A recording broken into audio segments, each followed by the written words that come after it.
परम प्रेममय परम दयाल श्री ठाकुर अनुकूल चंद्रଙ୍କ श्रीचरणରେ ମୋର 7,000 କୋଟି ପ୍ରଣାମ। परम आराध्या जगज्जननी बड़माଙ୍କ श्रीचरणରେ ମୋର प्रणाम। परम पूज्यपाद बड़दाଙ୍କ श्रीचरणରେ ମୋର प्रणाम। पूज्यपाद आचार्य देवଙ୍କ श्रीचरणରେ ମୋର प्रणाम। ମୋର ଏହି ଭିଡ଼ିଓ ଦେଖୁଥିବା ଅଗଣିତ ଇଷ୍ଟପ୍ରାଣ ଗୁରୁ ଭାଇ ଗୁରୁ ମା' ମାନଙ୍କୁ ମୋର ଅନ୍ତରରୁ ସଦାପୂର୍ବକ ଜୟ ଗୁରୁ। ମୋର ଏହି ଚ୍ୟାନେଲରେ ମୁଁ ସମସ୍ତଙ୍କୁ ଶ୍ରଦ୍ଧାର ସହ ସ୍ୱାଗତ ଜଣାଉଛି। ଆସନ୍ତୁ ଶୁଣିବା ଆଜିର ପ୍ରସଙ୍ଗଟି।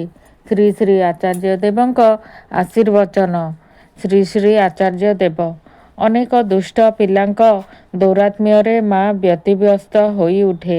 କେତେବେଳେ ଡିଆଁ ମାରୁଛି, ଗଛରେ ଚଢ଼ୁଛି, ରେଲିଂ ଧରି ଝୁଲୁଛି। ବିପଦ ଆଶଙ୍କାରେ ମା ଆତଙ୍କିତ ହୋଇ ଉଠୁଛି। ସେହିପରି ଆମେ ପରମ ପିତାଙ୍କୁ ଯେପରି ଅତିଷ୍ଠ କରି ନ ତୋଳୁ, ମୁଁ ତାଙ୍କ ସେବକ, ତାଙ୍କୁ ବ୍ୟତିବ୍ୟସ୍ତ କରିବି କାହିଁକି? ଆମେ କର୍ମୀ ଦିବାରାତ୍ର ଇଷ୍ଟ ସେବାରେ ବ୍ୟସ୍ତ ରହୁ, ନାନା ଅବସ୍ଥାରେ ପଡ଼ୁ। ଏପରି ବିପଦରେ ନିଜକୁ ପକାଇବୁନି ଯେଉଁଥିରେ ମୋ ଠାକୁର ବ୍ୟତିବ୍ୟସ୍ତ ହୋଇପଡ଼ନ୍ତି। ଶ୍ରୀ ଶ୍ରୀ ଆଚାର୍ଯ୍ୟ ଦେବ ବହୁଦିନ ଆଗର ଗୋଟେ ଘଟଣା ଜଣାଉଛି। ଗରମ ସମୟରେ ଜାମସେଦପୁରରେ ପ୍ରଚଣ୍ଡ ଗରମ ପଡ଼ିଛି। ସେଥର ଦୀର୍ଘଦିନ ଧରି ବର୍ଷା ହୋଇନାହିଁ। ସେଠାରେ ଲୌହ ଇସ୍ପାତ କାରଖାନା ଅଛି। ସେହି ସହରର ଗୋଟେ ଅଫିସ ଘରେ କେତେଜଣ କର୍ମୀଙ୍କ ଘରେ କଥା ହେଉଛି ଆଲୋଚ୍ୟ ବିଷୟ ଶ୍ରୀ ଶ୍ରୀ ଠାକୁର। ଯେଉଁମାନଙ୍କ ମଧ୍ୟରେ ଆଲୋଚନା ହେଉଛି ସେମାନଙ୍କ ମଧ୍ୟରେ ଜଣେ ଶ୍ରୀ ଶ୍ରୀ ଠାକୁରଙ୍କ ଶିଷ୍ୟ। ବାକି ମାନଙ୍କର ସେପରି ଭାବେ ଈଶ୍ୱରଙ୍କଠାରେ ବିଶ୍ୱାସ ନାହିଁ। କଥା କଥାରେ ସେମାନେ ତାଙ୍କୁ କୁହନ୍ତି, ତୁମେ ଠାକୁର କ'ଣ ଭଗବାନ? ଉଚ୍ଚା ଗଳାରେ ସେ କହିଲା, ଅବଶ୍ୟ ହିଁ।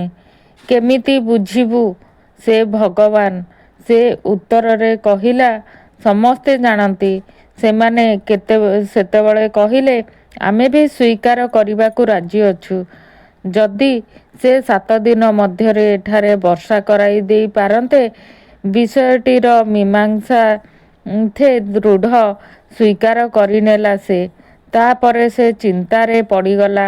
ଭାବୁଛି କାହିଁକି ଯେ ଏପରି କଥା ମଧ୍ୟରେ ପଡ଼ିଗଲି। ବର୍ଷା ହେଲେ ହିଁ ଠାକୁର ଭଗବାନ, ନ ହେଲେ ବି ତ ଠାକୁର ଭଗବାନ। ମନ ମଧ୍ୟରେ ଭୟ ଲାଗି ରହିଲା। ପ୍ରତି ମୁହୂର୍ତ୍ତରେ ଠାକୁରଙ୍କୁ ଡାକି ଚାଲିଲା। ସାରା କ୍ଷଣ ହିଁ ଡାକି ଚାଲିଛି। ଦିନ 2 ଦିନ ଧରି 6 ଦିନ ପାର ହୋଇଗଲା। 7ମ ଦିନ କାତର ଭାବେ ଠାକୁରଙ୍କୁ ଜଣାଏ, ଠାକୁର ରକ୍ଷା କର, ଠାକୁର ରକ୍ଷା କର। ପ୍ରତି ମୁହୂର୍ତ୍ତରେ ପ୍ରତି କ୍ଷଣରେ ଡାକି ଯାଉଛି। ଠାକୁର ଦୟା ହିଁ ତାର ସମ୍ବଳ। 7ମ ଦିନ ଯଦି ବର୍ଷା ନ ହୁଏ ତାହେଲେ ସିଏ ପ୍ରାଣ ବିସର୍ଜନ ଦେବ। ତା ବି ସ୍ଥିର କରି ପକାଇଲା। ସେଦିନ ଅଫିସ ଛୁଟି ହେବା ଆଗରୁ ହିଁ ବର୍ଷା ଦରକାର। କାତର ଭାବେ ଠାକୁରଙ୍କୁ ଡାକି ଚାଲିଛି। ଏପରି ସମୟରେ କାନରେ ବାଜିଲା ଘଡ଼ଘଡ଼ ମେଘର ଡାକ।